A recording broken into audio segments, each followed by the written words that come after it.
Good morning, Monday the 8th of July, and we're here to look at the astrology for today. And I'm going to share a chart with you. I haven't recorded a video for 4 days. I felt a bit lost, but I hope you didn't miss me. Oh, I hope you did miss me. I don't know. Anyway, so let's just get on with sharing this. Right. Okay. So, I'm just going to put that over there. It's getting in my way. Right. A few interesting things in this one. First of all, the moon has now put 30 degrees between itself and the sun. So it has moved on from the new moon in Cancer and has moved into Leo, and it's halfway through Leo. I mean, that's a fair way to go in just a few days. And I should think it's feeling quite hot in there. Let's say the moon is the moon's vulnerable. The moon's porous almost. It can be associated with fear. It certainly is a little bit timid. So if you put that timid energy into Leo, what you get is a sudden kind of a shock horror thing, like, oh my goodness, this is this is all too much for me. It's everything seems so dramatic, so brash, so overdone, so vibrant that the moon almost, if it could, would shrink away. Okay, so the moon's got halfway through now, and there's not, there's another half to go. But a moon in Leo is not comfortable. Okay, it is receiving vital spiritual information, and it is recording knowledge of the spiritual world, and it has to be toughened up to fire signs, and that's it. But nevertheless, I think it'll be a relief for the moon when it gets into Virgo and it can just start being critical again, and there'll be less demands on enthusiasm, energy, attention. Okay, the moon, of course, represents the feminine in all our lives. Okay, now there's a few things here that are fairly interesting. Let's just go to this Mars Uranus almost conjunction. So Mars is heading towards Uranus. It's at 21 of Taurus, and Uranus is at 26, just another 5 degrees to go. 5 degrees for Mars will take about 10 days. But this is quite a close conjunction already. So it's one to take note of. What happens is when the moon gets into a significant aspect with it, it will boost it a little, as will the sun.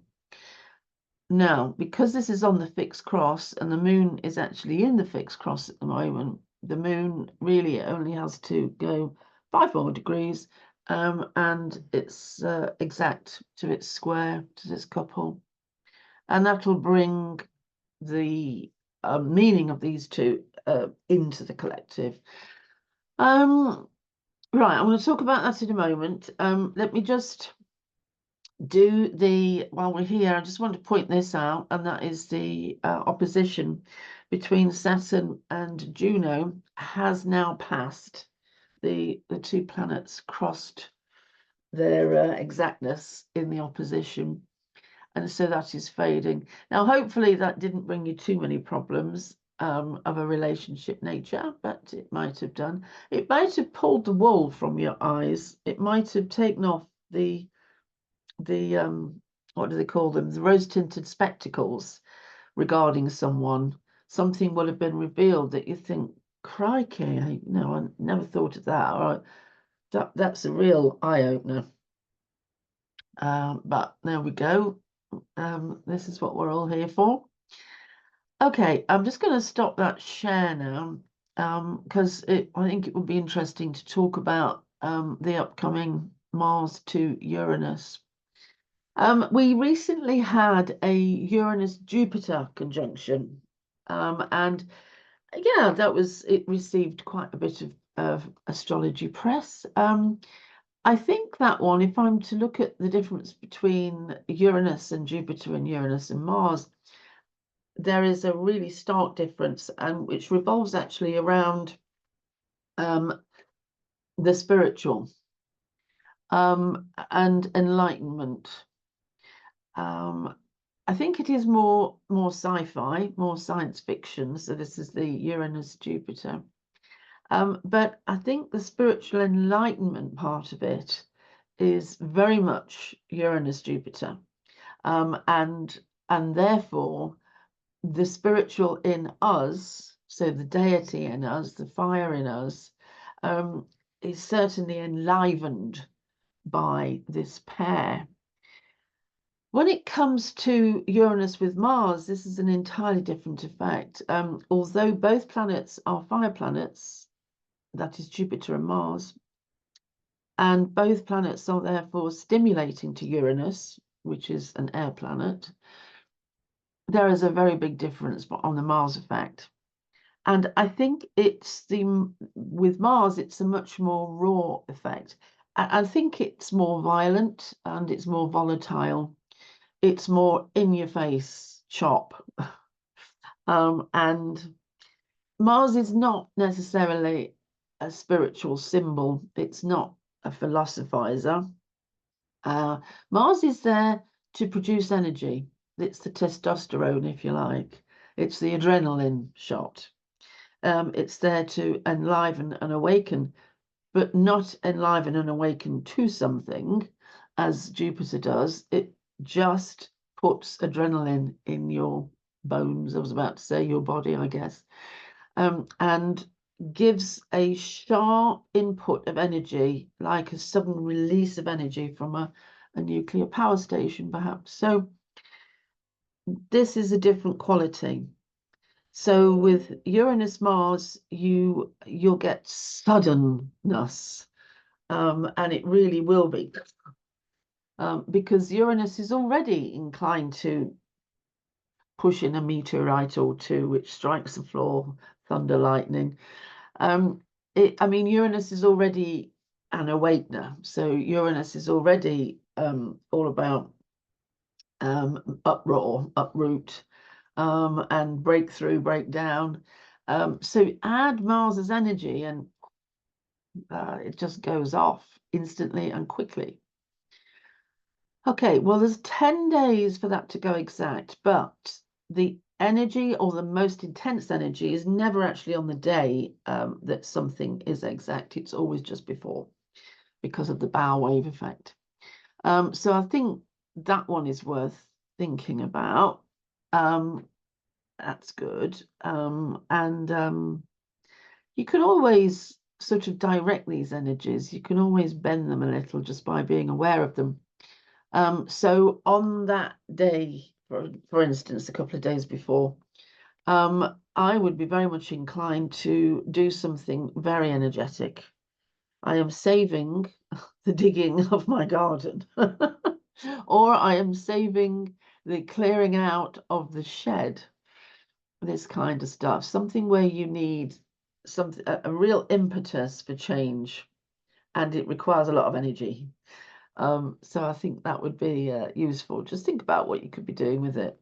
I mean, if there's anything that needs stimulating, then wow, let's get on with it. Let's apply that to a project that you might have. For instance, I've got loads of projects on the go, and I could certainly love some energy towards a few of them. I've got another book that I've written called The Sex Life of the Sun, which is in the theory of the dissertation that I did for my master's degree. And it's all written, but I just haven't sent it to a publisher yet. So that's the sort of thing that I'll be looking at. Oh, I've got to get this off the ground. Go. Anyway, so I hope that's useful for you. Okay, we still have very much Cancer energy, but going towards Leo. So what happens when we go from Cancer to Leo? So we go from the epitome of feminine. And if you saw my last video, by the way, I can't believe it. Isn't it like 6,500 views? It's like, oh wow, it went viral again. Wow, really excited about that one. Anyway, if you're around, if you're watching this because of that one, thank you. Thank you so much. Anyway, going back to the epitome of feminine, we're moving to the epitome of masculine. And so we've got this really sudden move from Cancer to Leo. It's like being in an igloo, if I can put it like that, all snugly warm in the igloo, but being in the igloo. And then suddenly finding yourself on the equator. Ta-da! With all those brilliant colours and that bright light and the heat. It's a vastly different world. So we're looking forward to that. The actual move of the sun is not for 15 days or so, but everything's heading towards it. So all the other planets and stuff are on their way. Okay, I'm going to stop there and say thank you very much for listening, and I'll hope to see you for the rest of the week. There'll be a daily astrology video every day until Friday. And don't forget to look at my new book, The Easy Way to Learn Astrology, because it really is an easy way to learn astrology, and it's not that expensive. It's quite cheap. And I would be thrilled if you come buy it. Then you can follow a bit more of what I'm saying, and the two things will come together, and you'll become an excellent astrologer. Right, there we go. And I'm just going to stop recording and say goodbye, everybody.